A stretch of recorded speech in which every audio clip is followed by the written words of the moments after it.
Ata aham, never to be condemned. Nara Indram, unto the king, best of humankind. Saha, that Brahmana, the Brahmana Rishi, na, not, Atmajam, his own son, Abhyanandat, congratulated.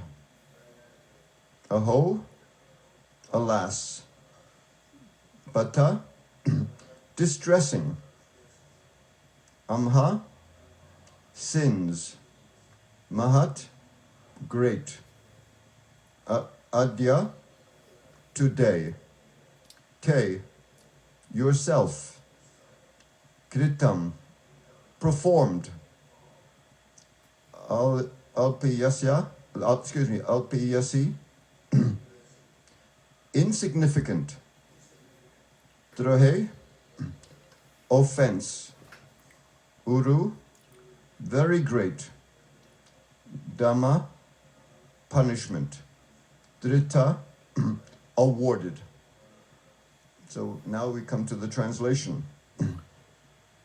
The father heard from his son that the king had been cursed, although he should never have been condemned. For this was the best amongst all human beings. The rishi did not congratulate his son, but on the contrary, began to repent, saying, Alas, what a great sinful act was performed by my son. He has awarded heavy punishment for an insignificant offense.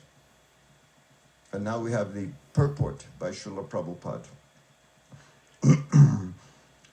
The king is the best of all human beings. He is the representative of God, and he is never to be condemned for any of his actions. In other words, the king can do no wrong. The king may order hanging of a culprit son of a Brahmin, but he does not become sinful for killing a Brahmin. Even if there is something wrong with the king, he is never to be condemned. A medical practitioner may kill a patient by mistaken treatment, but such a killer is never condemned to death. So what to speak of a good and pious king like Maharaj Kṛṣṇa? In the Vedic way of life, the king is trained to become a Rajrishi, a great saint. Although he is ruling as a king, it is the king only by whose good government the citizens can live peacefully and without fear. The Rajarshis would manage their kingdoms so nicely and piously that their subjects would respect them as if they were the Lord. That is the instruction of the Vedas. The king is called Narendra, or the best among the human beings. How then could a king like Maharaj Kṛṣṇa be condemned by an inexperienced, puffed-up son of a Brahmin, even though he had attained the powers of a qualified Brahmin? Since Shamaka Rishi was an experienced, good Brahmin, he did not approve of the actions of his condemned son. He began to lament for all that his son had done. The king was beyond the jurisdiction of curses as the general rule. And what to speak of a good king like Maharaj Kṛṣṇa?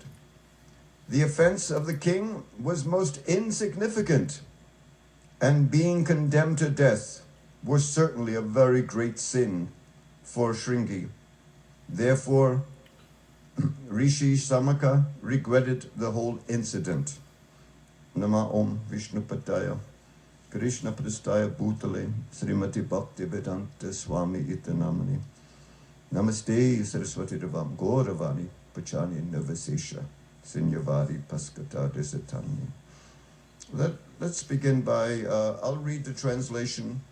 You can repeat, I'll read a little bit at a time. The father heard from his son that the king had been cursed, although he should never have been condemned. for he was the best amongst all human beings.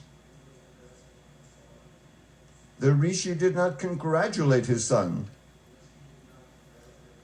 but on the contrary, began to repent, saying, what did he say here?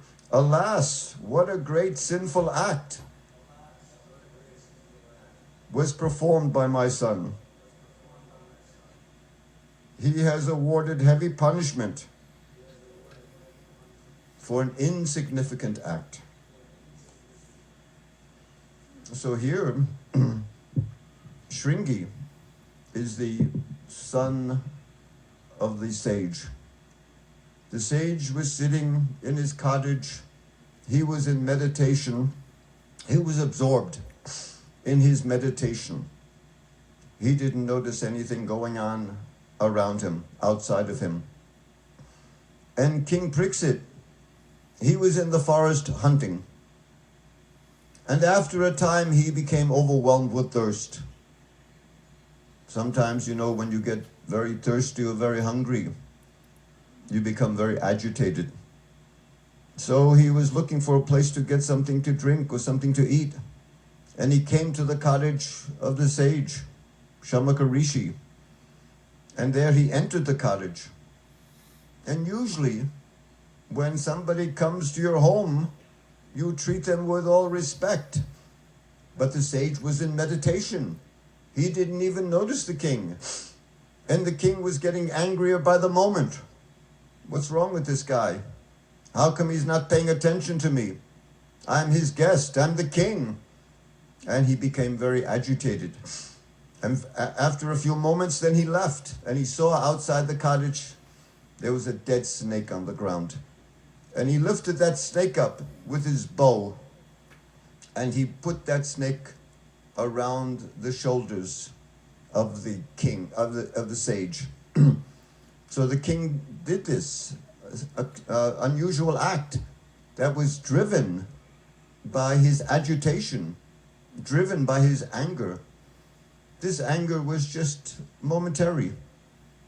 You know, sometimes you do something momentarily. You do something and it changes the direction of your life. Maybe somebody has experienced that. That you do something and then all of a sudden it changes the way things are. Maybe in a relationship, maybe in so many different situations at work, wherever. And you really didn't mean to do it. You were just momentarily disturbed, momentarily angry or agitated. And so that's what happened to the king. He was momentarily agitated, and in his agitation, he put the dead snake around the sage. You know, sometimes when you greet somebody and you give them a flower garland as a sign of respect. And so the king, he was making a mockery.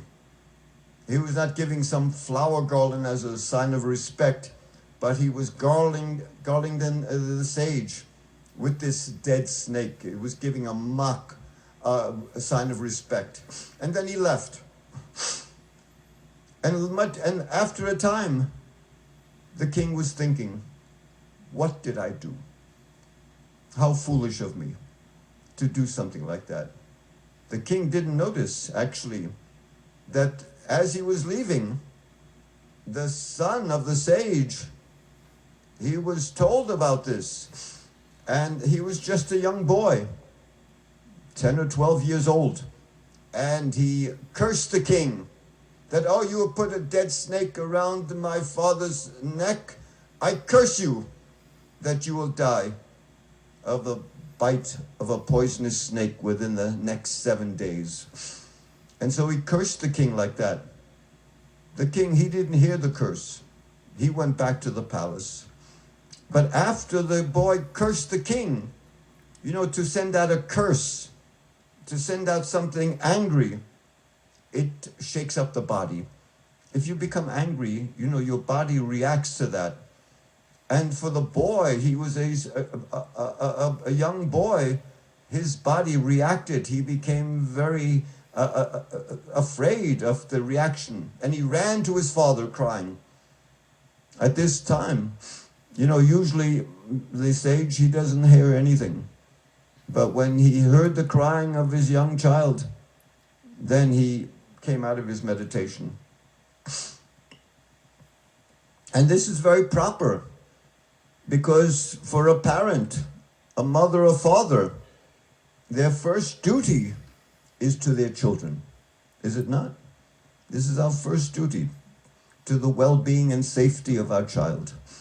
And so when the sage heard the boy crying, then he woke up out of his meditation. He came out, and the boy, he revealed to him what he had done, that he cursed the king. And this is the response that the sage gives. Alas, what a great sinful act was performed by my son. He has awarded a heavy punishment for an insignificant offense. And so in this time, the king, he got back to his palace, and he was lamenting. He was thinking that I've done such a horrible sin. I should be punished for such a sin. And lo and behold, after a little while, the sage sent word to the king that, my son, he has punished you. He has given you a false punishment, that he cursed you to die of a snake bite. And so the king, he was thinking that, let me accept this as God's arrangement. Let me accept this as Kṛṣṇa's arrangement. I'm so attached to my position. I'm so attached to my royalty and my wealth and the honor that I'm receiving as a king. This is Kṛṣṇa's arrangement. And so Prabhupada explains that sometimes, a devotee of God, he can take an insignificant thing, or he can take some mistake, but turn it into something very glorious. That now is a time for him to deepen his relationship to his spiritual life. So he didn't take it as a horrendous thing. He took it as an opportunity. Now let me go into the forest. And he went into the forest, and he sat by the bank of the Ganges River. And then he's prepared to fast for the next 7 days until death. And so many other sages all over the place, they heard about it, and they came there to, it's like a support group. If you have some difficulty, we all need some support.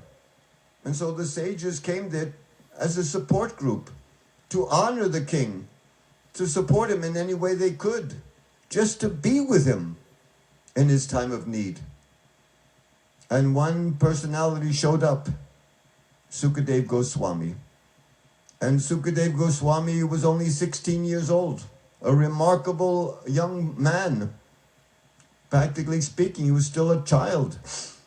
But when he came there, all of the stages in the assembly, they stood up and they honored him. That, here is the person that can give you guidance and knowledge, spiritual knowledge, in the time of your need, in the time of this great catastrophe of yours. And so Maharaj Parikshit, he was very happy to receive Sukadeva Goswami's darshan and his guidance during the last 7 days of life. And so in this way, that this Srimad Bhagavatam, it was spoken by Sukadeva Goswami to the king, Maharaj Parikshit. But actually it's meant for each and every one of us. What to do when we experience some calamity in life, or even if we don't experience any calamity, whether one way or another, we're sooner or later, we're bound to meet with death. What is our duty when we are about to meet with death? And Sukadeva Goswami says the greatest duty in life is to hear about the glories of the Supreme Lord, because this can mitigate by hearing about the glories of the Supreme Lord, or chanting the Lord's holy name. Hare Kṛṣṇa, Hare Kṛṣṇa, Krishna Krishna, Hare Hare, Hare Rama, Hare Rama, Rama Rama, Hare Hare. This can wash away all of the sins and all of the misgivings from our heart. You know, we all have some misgiving. We all have something that we regret in life. Sometimes we think about the things in the past. We've done some good things, and then we think, oh, well, there's some things I've regretted. How can I absolve myself from my regrets, from my lamentations? Well, this is the way.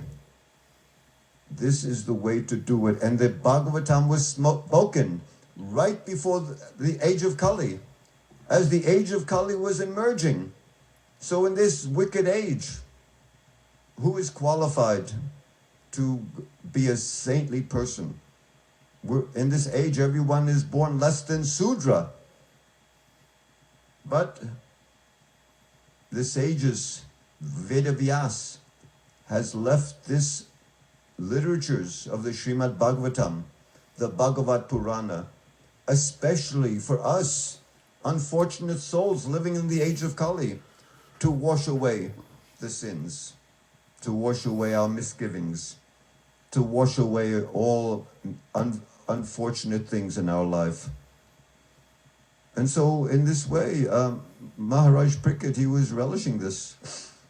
And one of the things that is spoken about in this verse, and in a number of different verses in this section, is the training of a king. We need proper training. Not only a king, but whatever we go into, we need proper training. Why do people spend so much money going to college? They want to get a good job. They want to be properly trained. And so in every situation, you need proper training. And most importantly, the king needs the most important proper training. Prabhupada explains in the purport that Maharaj Parikshit, he is a good king and a pious king. What does that mean? Now, he actually says that twice. Once he says that he is a good king,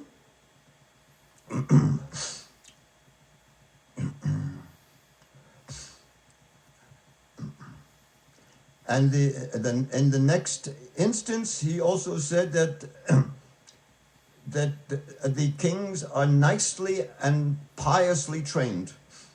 So they are, Maharaj Parikshit explains, there's a good king and a pious king. What does that mean? That means that on two levels. He is a good king because he is a good manager. He maintains the kingdom properly. This is his responsibility. But he is also a pious king. That means that he is trained up in spiritual knowledge. He is a Raja Rishi. That means he is a king, but he is a saintly personality. So he is a pious king because he has been properly trained. And so, actually, Prabhupada, many years ago, the last time he visited New Vrindavan, he was giving a talk. Actually, it was on the front lawn of my house. And he was saying that the devotees should take the teachings of Bhagavad Gita into the factories and into the workplaces and the businesses, that we should present the Bhagavad Gita there in the businesses and the workplaces. One devotee raised his hand and he said, Prabhupada, why would the business owners, the companies, why would they let us come in and teach Bhagavad Gita to their employees? And Prabhupada said that tell them that if they study the Bhagavad Gita, then their work will improve. And so we need this training, because it's a fact that our understanding of who we are, because many people, they're walking through life, they're confused. And this confusion impacts all of our relationships and all of the things that we do.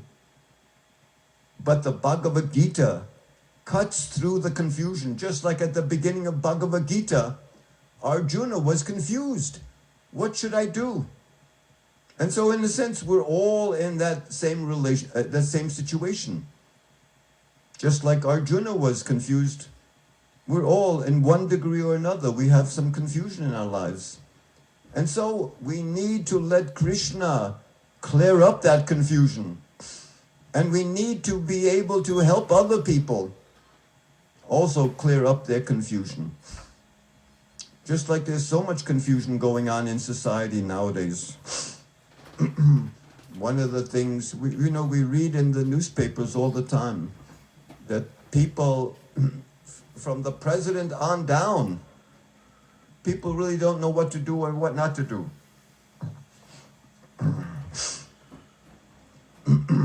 I recently wrote an article for the ISKCON News online. It's also on Dandavats. But this article, I explain that to clear up the confusion, people need to study the Bhagavad Gita. That's Prabhupada's request. That's Prabhupada's, his gift, his understanding. And so, for instance, for the leaders, Maharaj Prickett is a leader. We have so many leaders nowadays, not only in as a president, also the police, they're also Kshatriyas, they're leaders, and also the CEOs of so many, and the owners of so many businesses. Some of these business companies, the CEOs and the multinational corporations, their budgets are even much greater than some countries. And sometimes these CEOs, they are in charge of thousands and tens of thousands of people. And so the leader is not only there to just pay people, but to make sure that they're happy, that they're well situated. When Yudhisthira built his kingdom, Hastinapura, Yudhisthira and the Pandavas, they built this Hastinapura kingdom for themselves. And so Narada Muni showed up. And Narada Muni, even though he's a great sage, he is conversant in both spiritual and material things. Maybe you know this section in the Mahabharata.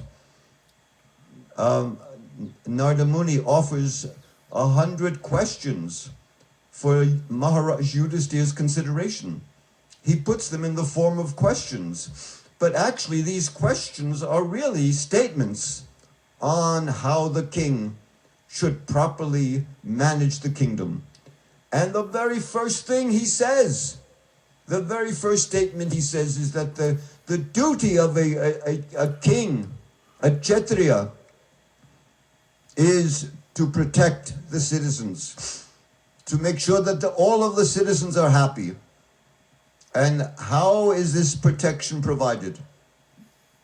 Narada Muni explains this, because he is very expert in these subject matters. He says that happiness, you need two things for the citizens to be happy, that they should feel protected. One of those things is justice. Everyone has to feel that they are receiving the same amount of justice across the kingdom fairly. A fair system of justice. That's necessary. Everyone can live peacefully. And the second thing is economic development. Everyone needs to make an honest living. So these are the two most important things if somebody wants happiness. But Narada Muni explained that one should not use justice to their advantage, that they can make some more economic development. You know, sometimes people manipulate justice for their own advantage. So Narada Muni warns Yudhisthira that don't let anyone manipulate, misuse justice for their own advantage, to gain more economic wealth or to gain more power. And he also said, don't use your economic wealth and don't use your power to manipulate justice. These are very important words. And actually, by the end of the Srimad Bhagavatam, it's explained that in the Kali Yuga, people won't really get the decent justice. Only those people who are powerful and wealthy, they'll get the type of justice they want. Everyone else is struggling in the Kali Yuga to make a living, to make a decent, honest livelihood, to secure some justice for themselves. Sometimes they have to pay a lawyer thousands and thousands of dollars just to get some justice. But here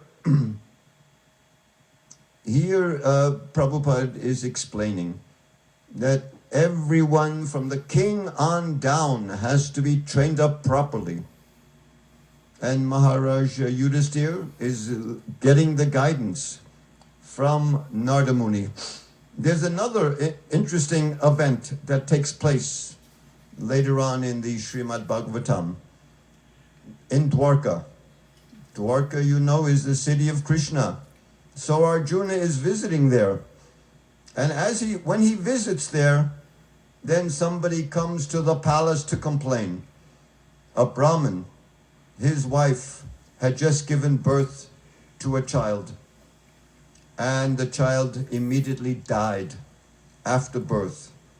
And so the Brahmin came to the palace of the kings. And he said, what's going on here?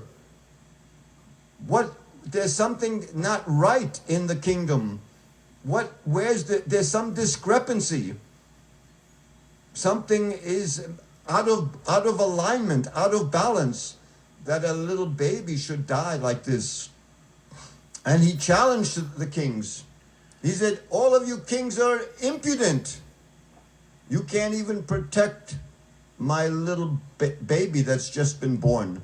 What type of protection can you give? And so this is expected. Everyone expects the kings and the Kshatriyas to give proper protection in life, even to a newborn child. And then the kings and the Kshatriyas, they were trembling behind closed doors. Nobody wanted to confront the Brahmin. Nobody wanted to deal with the Brahmin's problem. And then it happened several times. Again, the child that was born of the Brahmin and his wife died at childbirth. Again he comes, several more times. And finally, that one time he comes, then Arjuna is visiting. And Arjuna tells the Brahmin, I'm not like these other Kshatriyas. I have the Gandiva bow. My brother is the great Yudhisthira. I'm not so impudent. I'll help you. And I'll protect you and your wife and any children that are born from you. And so the Brahmin is relieved. Arjuna is giving his promise. And he promises, not only will I protect you and any of the childs that are born to you, if not, then I will enter fire. He vows, Arjuna makes a vow that if he is unable to protect the Brahmin's family, he'll enter fire and he'll kill himself. He'll commit suicide. And you know what happens? He couldn't protect the Brahmin. The next time the wife gave birth, again the child died. And Arjuna is ready to keep his promise. He's ready to go into the fire. But Kṛṣṇa says, well, wait a minute. We can figure this out. Let us search. Somewhere are the Brahmin's dead children. And so Arjuna and Kṛṣṇa, they got on the chariot and they explored the entire planetary systems. Where are the dead children? Where are the children of the Brahmin and his wife? They couldn't find the children anywhere. And they went up to Vishnu in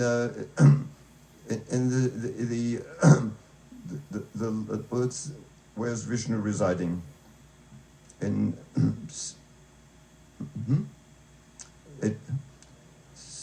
yes, Vaikuntha. He's on this the land of milk, the ocean of milk. So, anyways, they go there, and Vishnu has the children. He said, I wanted to finally get your darshan. You are none other than Nara Narayan. Arjuna is Nara and Kṛṣṇa is Narayan. They've come together. Nara means human. Narayan means the Godhead, the Supreme Protector. And he said, I wanted to get your darshan. And so I've created this situation, this calamity. Yes, take the children back to the Brahmin. But now I am so happy that I could see you. And so in this way, there are all sorts of different types of things that are arising in our lives.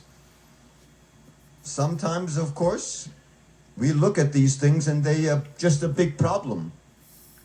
But, you know, that's not the way the Pandavas saw their the things that they had to solve in their lives. They didn't just see it as some mundane problem. No, they saw it as a way to draw closer to the Supreme Lord. And so we all have different problems.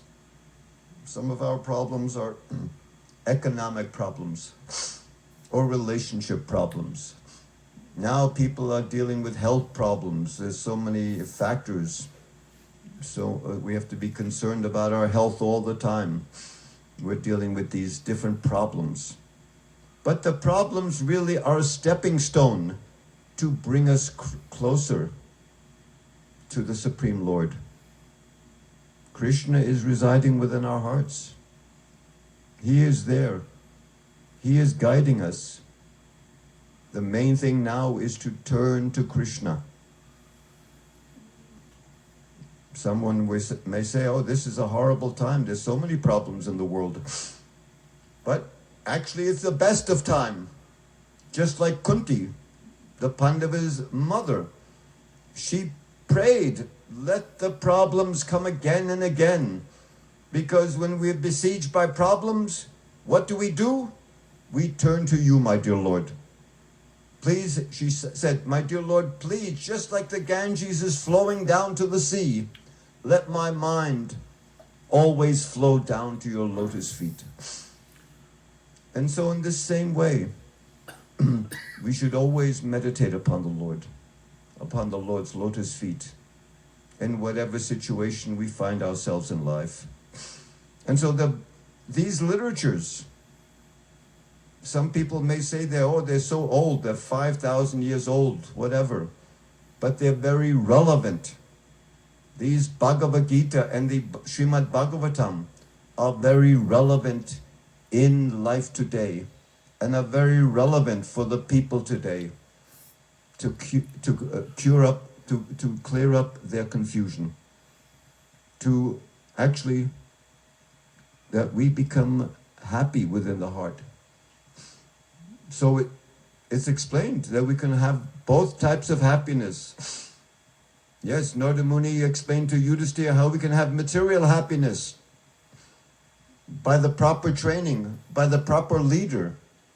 And we can also get spiritual happiness by going to the proper source for that spiritual happiness as well. And so again, I must thank you for coming to New Vrindavan, because that's what Prabhupada wanted, that this place should be a place of pilgrimage where people can get this proper knowledge, this proper understanding how to conduct themselves and how to be happy, both materially and above all spiritually. So I thank you for your kind attention. Are there any final thoughts or questions?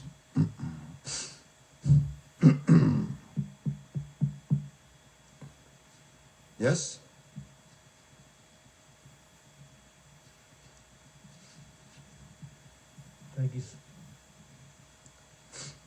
Thank you so much for the class. I was wondering, your last point, how these Vedic scriptures are relevant to today's problems. Just tip the mic. Tip it? Yeah. Okay, go ahead. So here in this shloka today, we're hearing about an ideal king, an ideal leader who is above criticism. So, can you explain how that is relevant to today's situation where there are no ideal leaders, no ideal kings, and they commit so many horrible acts themselves? Actually, I forget who was. Someone was giving class earlier this week, and they were talking about this, that the king needs to have advisors, counselors that they can go to. The king, they may not be able to think of everything and anything, but they need the proper guidance. First, they need the proper training. And just like the president has his counselors, they're all of the different departments and all of the different, what are they called? The cabinet. Yeah, there's so many cabinet members. So the president is supposed to get good counsel from the cabinet. But what happens when you just fill your cabinet with people who are incompetent? And their only qualification is that they are loyal to you. So this is not a very good qualification. That, because this person is loyal to me, then he can fill a post in my cabinet. So the king, he listens to his counseling of the Brahmins and others, but he may or may not like what they have to say, but he listens to them. And he tries to abide by that good counsel of the Brahmins. And so this is very important. And it's explained here.